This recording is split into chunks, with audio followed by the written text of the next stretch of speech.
Hey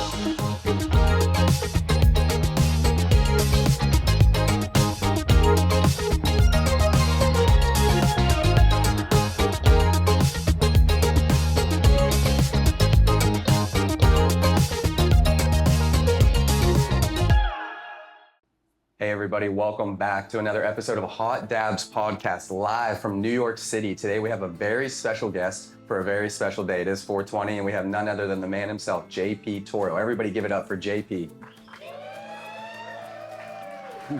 He is a man that doesn't need much introduction, but I'm gonna give him some. He's been blowing glass for nearly 20 years. That's 2 decades, longer than a lot of people have been alive.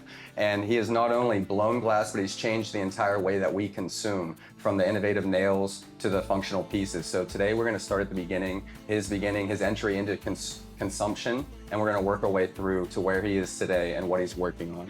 It'll be easier. Yeah. All right. Good. So when we're heating up, feel free to heat up. Take dabs as much as you want the whole show. If anybody wants edibles, we have boxes of gummy worms in the front. If anybody came late and didn't get any, help yourself to the gummy worms. Shout out my edible dealer for hooking that up.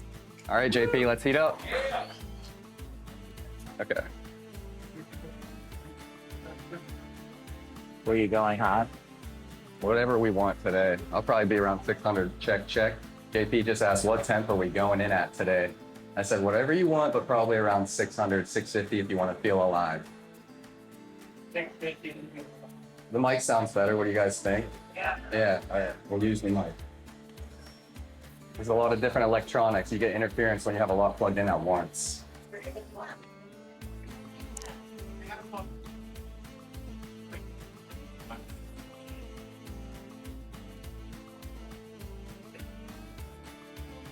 So for this first dab, JP, I usually like to ask our guests about their first dab ever. Do you remember it? Where were you? What was it? Who were you with? This is a little segment we like to call story time.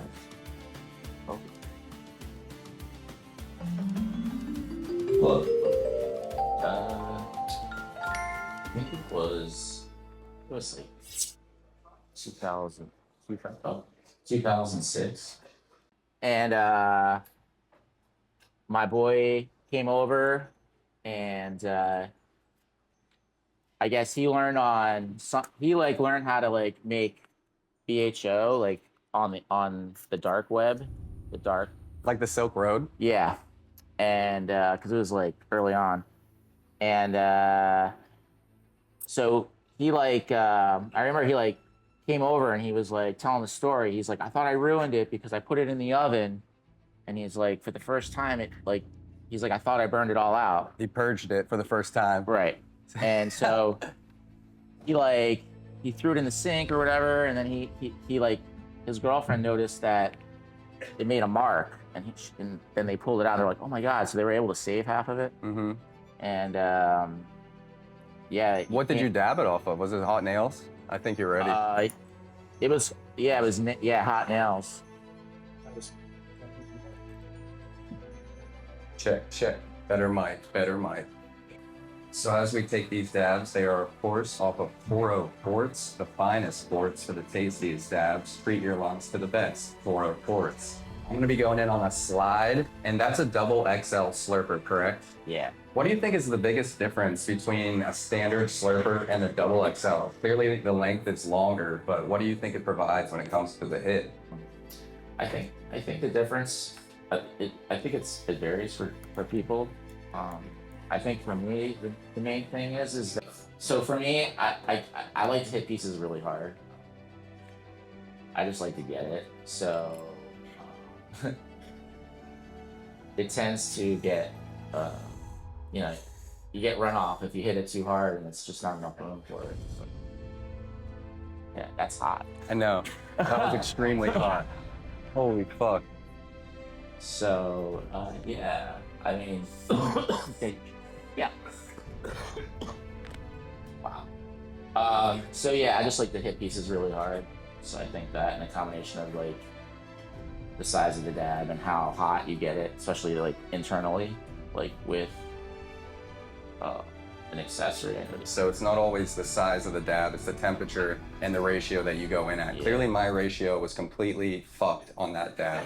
I'm using a dab right, but sometimes they make you dab wrong because it's not going to be a clear reading. It said 600, but this is more like 800. Chaz, the slide, as you mentioned, that extra surface area will give you the ability to use up all of your dab. There's nothing to waste when you like to rip huge dabs. You can hit it hard without it flooding all the way down the neck. So there's a lot of benefits to it. Yeah. I mean, I'm a cougher, just so you know. I think we all are. And another big thing that you brought up was the insert. The entire hit and the function of a piece can be changed depending on what insert you're using and how you hit it. You know, it changes the whole experience. And that's something you know better than most, considering all the innovative new devices that you've made. On the table today, we have these Toro. These are Jet Perk cyclers, right? Yes. Jet Perk cyclers. And what's that one called? I have no idea. It doesn't have a name yet, so if anybody in the crowd wants to give some names out, maybe you can name this bad boy. Something cool that you brought up when we were in Vegas is the name of the Terp Slurper was kind of brought on by your consumers, right? Yeah. Sorry. So I think a lot of times it's like when you're creating something or you're like on a path to experiment. Sometimes the creator can be biased about it, you know what I'm saying? So you have to like bring in others to validate, you know, or maybe even just get a different point of view. Yeah, like a different set of eyes on it. Yeah, you know. And so, and then with that comes,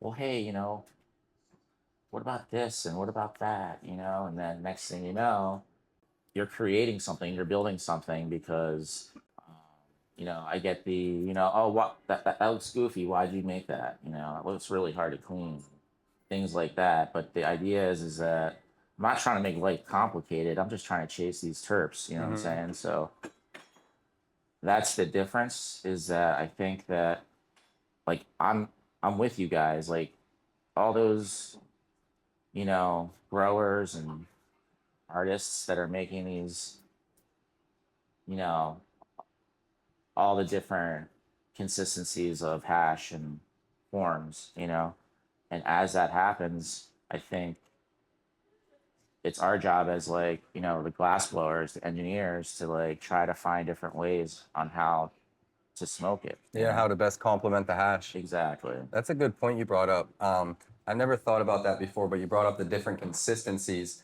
When you consume and you go from a cold cure to a fresh press, even to solventless diamonds, does it ever make you think of different ways or different quartz to best consume? Or is it not so much the consistency? I really think it really all depends on the person. I think everyone's different. You know, everyone likes, you know, I know people that much prefer to use a grail to smoke their, you know, their 6-star, their melt or whatever like that. You know, they flatten it out, get a nice surface, you know, 30 mil, whatever. And, you know, that's cool. I mean, that's good. I don't really have access to like, you know, As much melt. as much melt like that. So what about your terp taster? It was kind of made for competitions, correct? yes. Is it a little bit thinner in regards to some of the XLs, so you can take the dabs quicker and be able to get through a bevy of dabs in one sitting? Or what is the strategy behind the terp taster? Well, the strategy behind the terp taster was just like just a quick heat up. There's not much to it. And then also just being able to just like, you know, everybody hits differently, but I like to find that little hole right there, and I just like to beat on it. You know what I mean? And so, you know, it's a terp taster. It doesn't, you know, it's very small. It's going to cool down real quick. So you just got to, you know, get those terps moving to get all the terp profiles on it. I feel like I do. I know by the end of the interview it's going to be just get the good terp profiles off of it. Yeah. You know what I mean? Because I think that's like what we're all trying to do. You know what I mean? Is just get the best flavor off of that bucket, that jar. Yeah. That, you know. Going back into the history of the quartz and its progression, it started with like what is HKM skillets? Is that what they were called? Was it hamster glass in Canada that invented like the first like the skillets? That was Hashmaster Cuts. Yeah, HMK and Hashmaster Cuts G Girl. and G Girl. Yeah. So back then, were you already blowing glass at that point?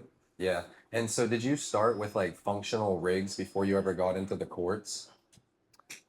Yeah, so me, JC, and I, over I can't remember how many years, or I mean how many months we were back and forth, and just trying different things. The glass we were using, because we were doing domes, we were trying to design the domes and figure that out. With like titanium nail on the inside? Well, so before the titanium nail, we were doing boro ones, and they kept cracking. Yeah, I remember those. And then I think it was like Worm and Adam G that started to like, I don't know, it's still foggy to me. Because you can't read everything, you can't believe everything you read on the internet. But anyway, they started making quartz nails, and those seem to be holding up pretty good. But then the titanium explosion hit. Yeah. And, glass kind of got pushed, quartz and boro got pushed aside, and it was just more like the titanium nails, still the dome. Yeah. But, it took some time. Ouch. And do you think you can attribute that progression to people in the day, and this is kind of where the podcast was based out of, was red means go.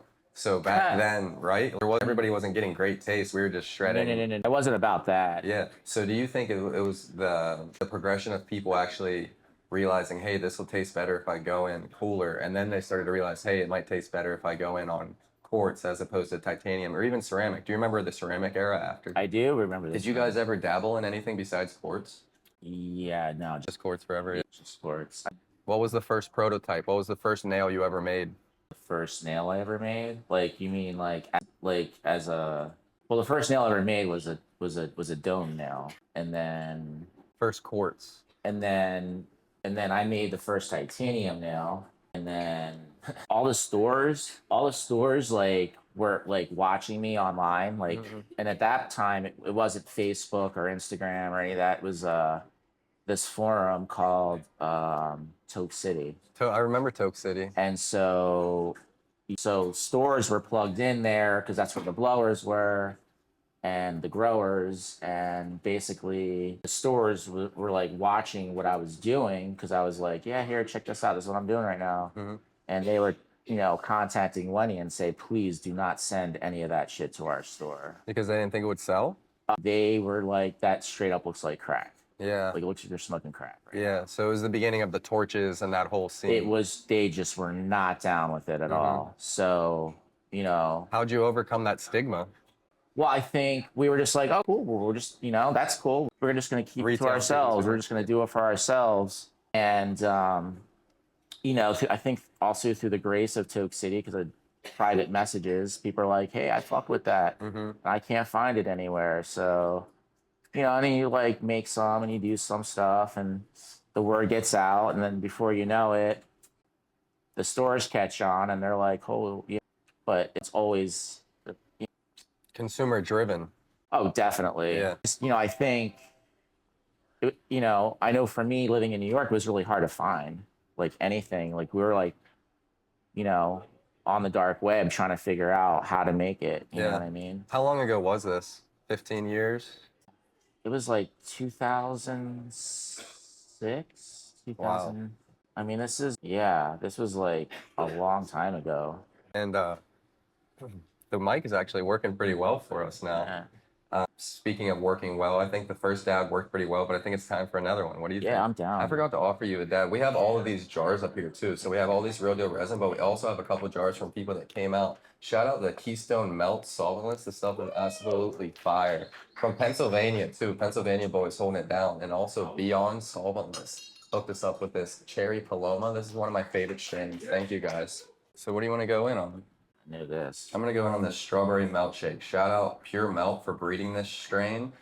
He's from Northern California, one of our good friends. But this is grown in Pennsylvania. So I'll pull up my phone so everybody at home can see. It works there. So this is Pennsylvania grown and extracted. Is this sun grown or indoor? And this is phenomenal. Super loud as soon as you crack the jar. So I think JP, since this is our second dab of the show, I'm warmed up. That was my first dab of the day. I was saving it to be here with you. I think on this one, maybe we'll go in on what, half grams? Yeah. Is this a 1 gram jar? It is. So if we split this in half, we could each do a half gram. There you go. All right, as we get back to your beginning of your journey, how was the functional pieces doing after you started to get into the quartz? Because the quartz obviously blew up. How did you devote your time between the two of making functional glass while also running your production line for the quartz? Was it tough to juggle the two? And which one really got most of your attention in your come up? Wow. Well, that's a loaded question. How much time do you got? No, it's tough, man, because you have to.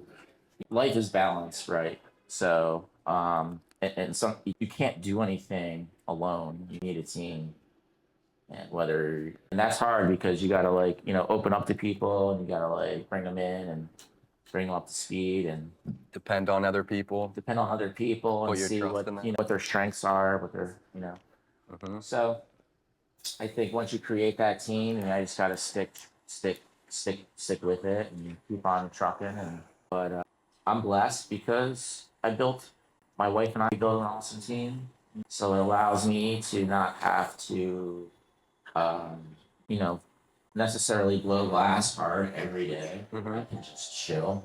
You know what I mean, and just kind of design. And that probably keeps you more creative too, right? Well, You it don't feel keeps the me pressure. creative. It keeps me ahead of the times, and I don't, I'm not stagnant. I'm not making the same shit all the time. And if I do make some, there's only a handful of them out there, and then I move on. You Yeah. know, so it's like I'm not flooding the market with any one thing.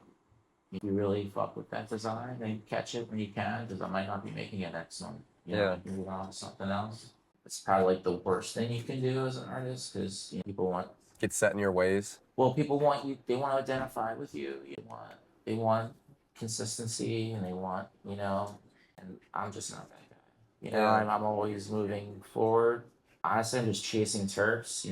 Some people might be thinking I'm chasing money or chasing designs just to make more money, but really, it's just I just sit there and I just think and I draw and then I try it and then I have homies come over and they're like, "What are you doing?" And I'm just doing it. They're like, "Oh, dude, that's content. You should be putting that out there, showing people what you're doing." I'm like, "Dude, I'm just in my studio, just doing my thing." And I'm like, "Yeah, people want to see it."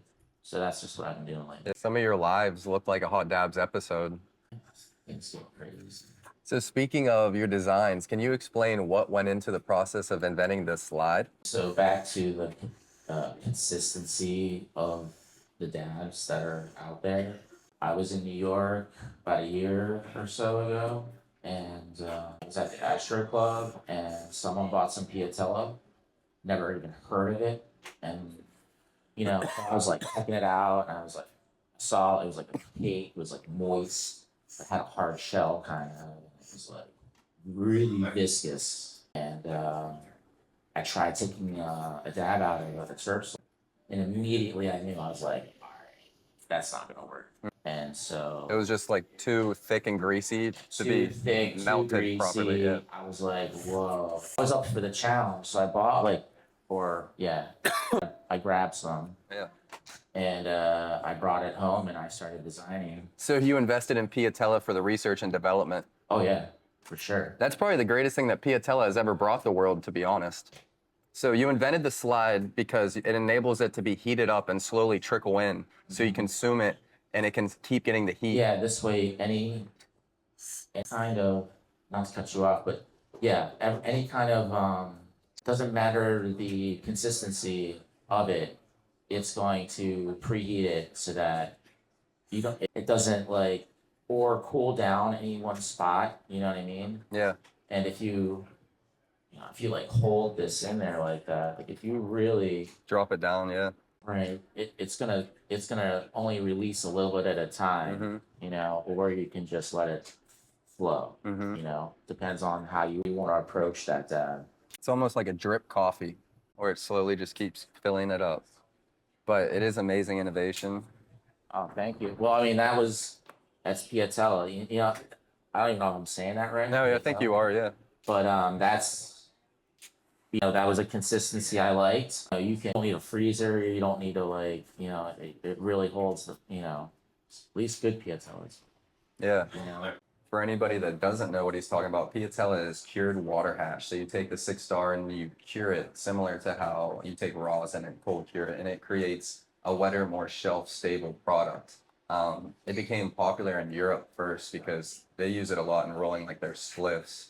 So they'll roll it with tobacco, but you can also dab it because it is 6-star. But like you mentioned, it's thicker than rosin would be. So that's what led to this innovation that you see here today. So it's amazing.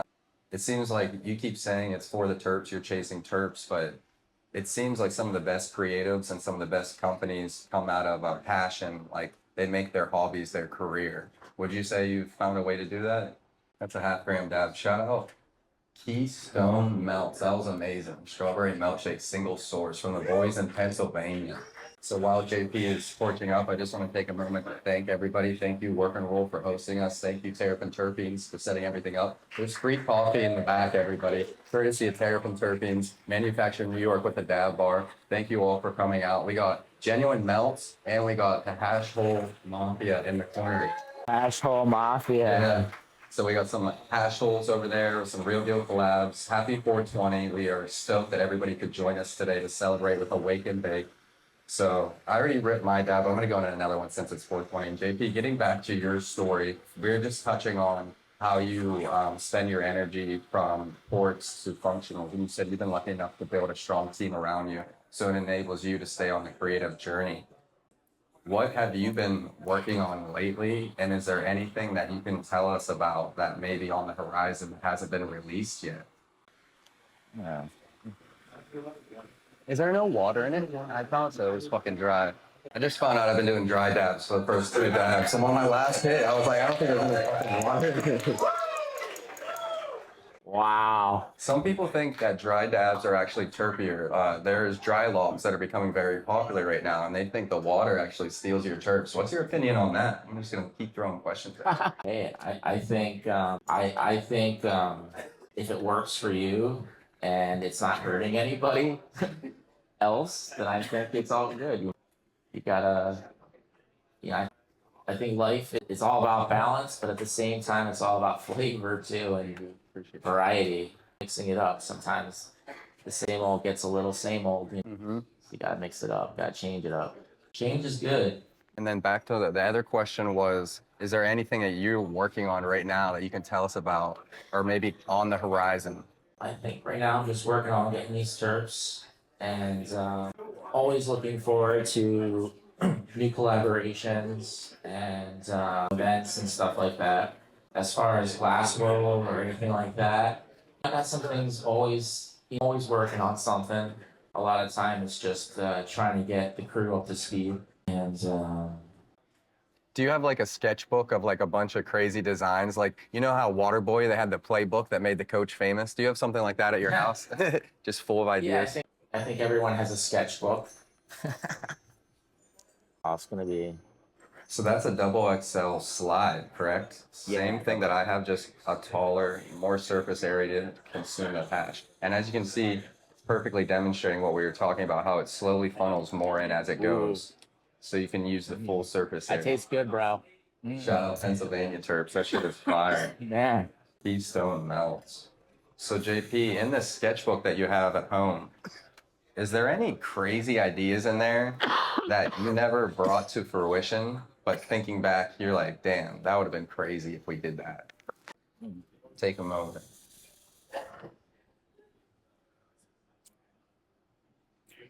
So tasty. Wow. It's good, right? That's an East Coast kid. Wow. I could hit that all day long. You might have got a new customer at JP right here. He said he's gonna need this whole batch. He said he got you. Damn. Hot Dabs podcast, just bringing people together over Terps. Wow. That was a perfect temp, it looks like, too. Yeah, What'd that you was go in good. at on that? So I just found out that was like 580. That's pretty much one of the perfect zones, 550 to 580. You can get a lot of taste and still take a big rip. So going back to the sketchbook, what crazy idea is in there that you never really made happen, but you think, damn, that could have changed the game? Or is maybe just something that you personally was like, I wish I would have done that.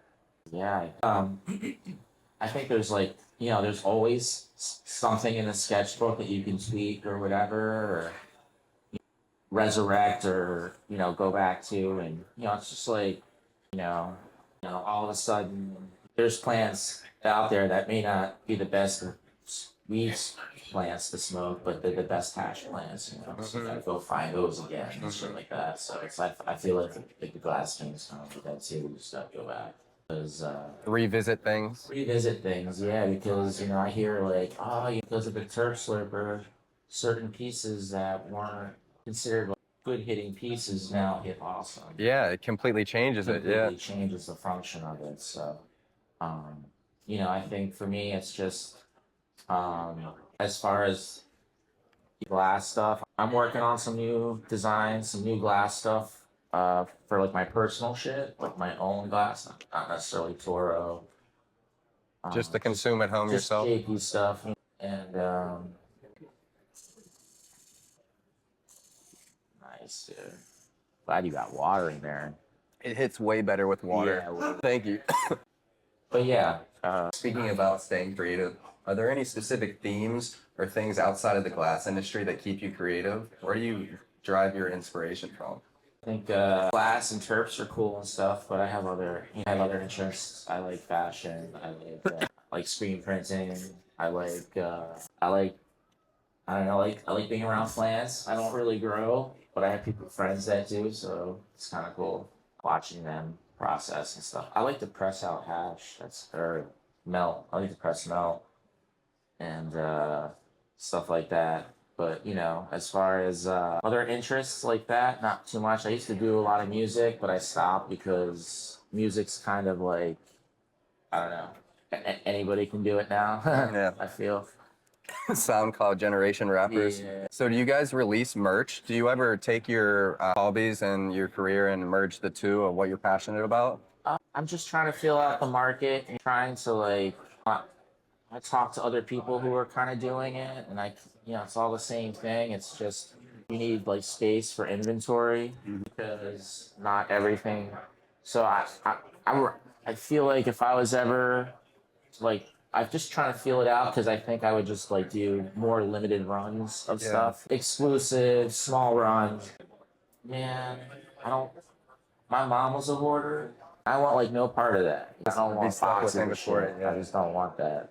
What about, you've had a lot of success and a lot of sustained success in the industry. If somebody was looking to try to follow in your footsteps or get into the glass world now, what type of advice would you have for them? I guess just find your strengths within the medium. Some people, their strengths are in the function, other people in the beauty, or some are into like the sculpture, or the technical. It's a medium, but you gotta find what you're good at, and like what's gonna sell. And sometimes you might find the things that you like aren't necessarily the things that you're good at about glass. So just find a way to still be passionate and love it, even though you may not, even though you might be doing or making something that you don't really want to make. Yeah, that's a good point. Because, you just don't want to get stuck in any kind of. What about the balance of doing things that make you happy, but also, like you said, you don't want to make products that people don't want, but if it makes you happy, it's a weird confliction. How do you meet the demands of the consumer while also fulfilling your own demands as an artist? Do you just put out what you like and then you form your market base out of people that are similar to you? I think you just gotta like, it depends. I think earlier on in my career, I think I took things to heart.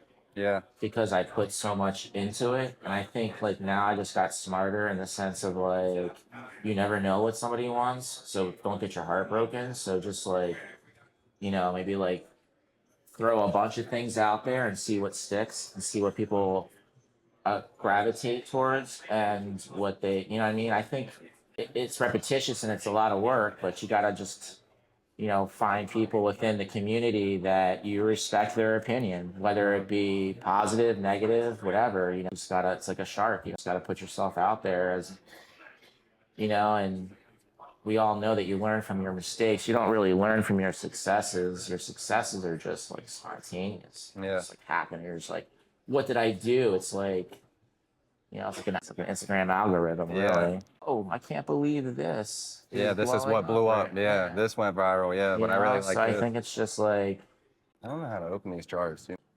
Is Beyond Solventless in here still? I can't open your jar. I don't know how to get it open.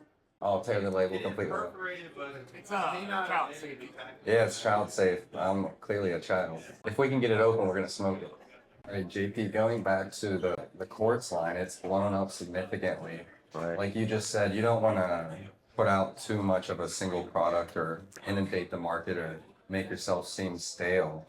Is there a set time that you like to give designs before you move on, or is it just how you feel in the moment? Can we expect the slides to disappear? Should we be buying up as many slides? Are slide stocks going up right now?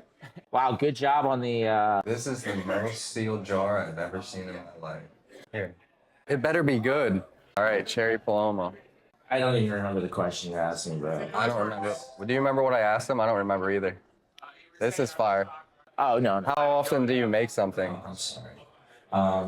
So Toro products are different than. So when I say I don't stick with things for too long or whatever, I'm talking about like my own pieces. Oh, I got what you're saying. I'm talking about like my own JP Toro stuff. When it comes to Toro products, as long as people want them, we'll be more than happy to make them. You know what I'm saying? I'm loving the collabs. I'm loving all the surfer collabs that are coming out really cool. And I think, I mean, the molar collabs, man, those things are just ridiculous. A lot of work. Yeah. We had KSR Glass on the podcast, and he talked about the difference between a heady and a masterpiece. And he said that masterpieces are something that takes significantly more work. What's your outlook on this? Do you consider it the same thing? Masterpieces are something that's different, and a heady is a different category. Can you explain the two differences? So a heady is like a piece that you're just kind of like, oh man, you can see that piece. Well, so over the years, me or glassblowers and I have had this conversation. How many feet does that piece pop? So it's like, is that a 6-foot bling, or is that a 12-foot pop? And so, heady piece is something that like catches your eye from a far distance. You're just like, wow, that is sick, from all the way. And then the closer you get, the more shit you notice. Oh, I am so sorry. no, you're good. It only goes off. It seems like, I don't know if it's your necklace or that lab. Try tucking that. I can hold it too if we need. Hello. Might have been it. So, okay. Yeah. So what kind of, at what distance does it bling? What distance does it pop? So you said the 6-foot range is if it's popping from 6 feet plus. Or, yeah, it's just like, recognizable. It's just like the pop. So I think that, and it, maybe the piece doesn't function. Maybe it's kind of like, it's more an aesthetic pleasing piece than a functioning piece. So that's just like a heady piece, It's just like a head piece, What I mean? So it has to have form So and a function. masterpiece would be something that is as equally beautiful, functional. It has it all. Yeah. The function and the beauty. Because most functional glass is going to be like your clear glass because it's all stock. It's all going to be right. Yeah. It's all going to be perfect. Everything is the same. So colored pieces, more work pieces, they take a little bit of the perfectness out of this. But if you can make a functional piece aesthetically pleasing, then that's like a masterpiece. That's what I would consider a masterpiece. Now, speaking of form and function, you have something tucked away over here. Oh, jeez. That's pretty wild. You think it's time to bust out this bad boy? If you're ready. Yeah, let's do it. And by the way, beyond solventless, it was definitely worth tearing open the label. This is fire. So I think, is this a 2 gram jar? I think we're gonna have to split this whole jar. We'll each do a gram of beyond solventless. And this is cherry paloma. It smells fire. I showed the people at home on the QVC camera. Beautiful wet consistency. Was there any heat added to this to make it this wet? He confirmed no heat added. All right, JP, you want me to bust it out or you want to bust it out? Want to bust it out? Yeah, you got it. You can do it. All right. Thanks, Brett. And we use the big one on this, right? The big one? This one, right? That one or this one? For this? For what? How much is this? We'll do it a half each, so probably a gram each, 2 grams, or should we just load up a couple jars? Should we do a lot? For that one? Yeah. All right, JP, what are we looking at here? What did you bring for us today? All right, so- Special 420. So long story short, I designed this hookah because It's fucking crazy. because of this nail. So This nail was made, and then all the pieces we had were like, coming short, so you'd like have to it would have to be like hung off the table. Yeah. So Or you have to like sit to something. yeah, so then I decided to do this, and then I decided I was like, I just thought it'd be like fun if it was like multiple people, because it's a lot of work. It's wild. All right, so let's get some water in this. I was asking him what nail we should use, and when he looked at that, he was like, "How much are we gonna smoke?" I said, "At least these 2 grams." And he just looks at the nail like, "We're gonna need more. We're gonna need a bigger boat." So, 4 grams. we're Or gonna crack some fresh jars for are other this. people gonna help with that? How many hoses are there? 2. All right, he brought you some distilled. Do you want me to fill it up, or you want to? Yeah, you fill got it. Okay. Yeah. So that would be 4 grams. How much water should I put in it? How high should I go? To that where the ice, like the. Oh, a little bit more. Okay. The good news, it's not harsh at all. It's really nice, dude. You're gonna love it. You are gonna get drowned in terps, but You think this is good? yeah, it might be great. Is that what I do? And you put it all in from the side? Oh, where's that case? There's, see the glass coming out? Yeah. Okay, that one's yours. And then is there another one there? Yep. Like this. Oh, either way. I would run this in. Okay, they see this, how it's like this. Yeah. So bring it down till your legs are, okay. And then I'm gonna say, so I'm gonna go at 11, and then I'm gonna go to 12 o'clock. Boom. Do we not have, got, That's smooth. you like Can't that? feel anything, yeah. You want more water? You think we should put a little Let me bit? see. Take more water. Put a little bit more? Yeah. Yeah. All right, perfect. Okay, so you know how it works. You got explain how it works. I think it's on. Hello. Oh. All right. Explain how this is gonna work. all right. So the way this is gonna work is We're gonna need 2 torches. so the way this is gonna work is we're gonna heat it up, and then so someone's gonna have to decide on who's gonna go first, and so unless you want to try a controlled breathing. What's that mean? So like that'd be like you and I, Like, or we can just take turns, which I like better. oh, we'll go back and forth. Yeah, want to go back and forth? Yeah, yeah. So we gotta make eye contact because Because you gotta cap it. We have to lock eyes. Yeah. You gotta cap because it hurts if you don't. And then so, you like, start. So if I'm hitting it, I cap it. I'm gonna go like this. I'm gonna cap it so that you can get going. Okay. Because if I don't cap it, you try to inhale, it's gonna be rough. Okay. watch. You're starting to scare me. I'm speaking into the hose like it's a fucking mic. Thank you, bro. You read my So- mind. Okay, ready? Watch. Cap it. Always. It is capped. Oh, you mean this? Yeah. Okay. Okay, ready? Watch. This is a good breathing exercise. All right. 2 torches. Yeah.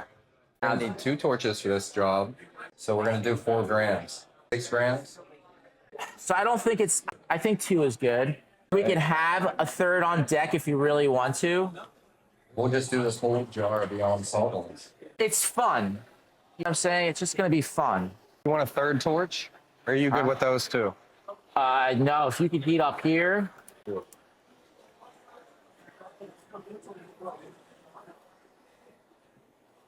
Oh, feel free to come down or whatever. Sorry, am I getting you? This is a dangerous job. The thing with these things, they lose heat quickly. They're so big. Do you have that monitor that? I do. Yeah. You know how to use it? Yeah. Okay. It's at 850, 900 at the bottom. What temp should I put it in? At 840 down there. And the very top is 750. 790 at the bottom. 760. Just 650. Go. I think we're going. You gonna start? You. Yeah. Oh fuck.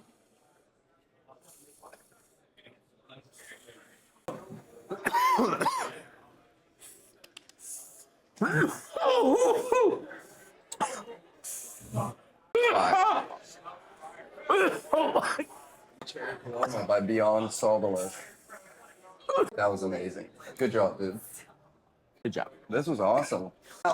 Before the show, I was asking him, why did you put these rings in here? What is this kinky shit? And he said, it's for the heat retention, which makes sense. So they go thicker around those knobs to keep the heat upward. But he also said you can play a little game and see how many rings you can get it up, correct? Are these hookahs something that's going to be available to the public, or is this like a one-of-one? This? Yeah. All right. We got sloppy.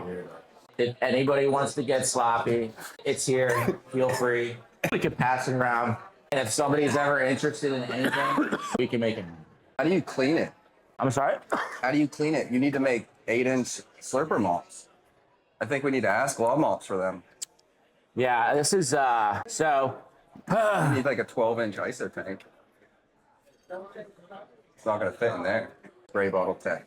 So for those at home, he's using ISO in a spray bottle. Wow, instantly clean. I feel like I'm watching one of those infomercials where they get the rug real dirty and then they sweep it up with the perfect rug. You could be on like QVC doing this shit. Cleaning quartz with JP. That's amazing. So that's the tech for anybody at home. Spray bottle. So they hit it at the same time. You can't hit both hoses at the same time, right? It would be too much air pulling against each other. Someone's gonna stop before the other, and that like hitting, it's like car crash. Car crash. Maybe you should try it after this. All right, happy 420. JP, what do you Yes. have coming up? What should the people know about any special occasions? I saw you at Hatch Vegas. You're one of the judges there. Yes. Do you have anything else like that planned? Do you plan on being at more events this year? Tell us about what you have upcoming. Oh, I got ice up. Yeah. I'm sure I have events planned. My lovely wife does not like to overwhelm me. She'll just be like, yeah, so you got something going on next week. No big deal. Just do you. Shout out Wendy. Shout out to Wendy. All right, JP, thank you for coming out today. We appreciate your you. time. We Thank you, appreciate man. you bringing all these rigs, all the innovation to the market. We appreciate you pushing the boundaries of what is possible for all the consumers. Thank you for being here with us. If anybody wants to shred this, he's here now. This is a one-on-one. Yeah. Thank you, JP. Thank you, Wendy, for making this all happen. We appreciate you guys. Thank you for everything you do for the community. Give it up, guys, for JP Toro. Is there anything else you want to say? Oh, yeah. I just want to say thanks for having me on. Appreciate it. Let's keep it going. This has been an honor. And it's funny, I was like practicing for this like a couple months prior. I was, for some reason, I was told, you're gonna have to be on this thing called politics. And I was like way off. But it's finally great to be here. I'm glad that we got to share this moment. If anybody wants to get this, I'll just put it on the table or whatever. People just come up and do whatever. Awesome. All right, thanks. Thank you, dude. I do. Appreciate it. Time is this here? All right, we're gonna take 5, and then I'm gonna have a couple of the vendors come up for a dab. So Genuine Melts is gonna join us in 5. Take 5. I want to know much.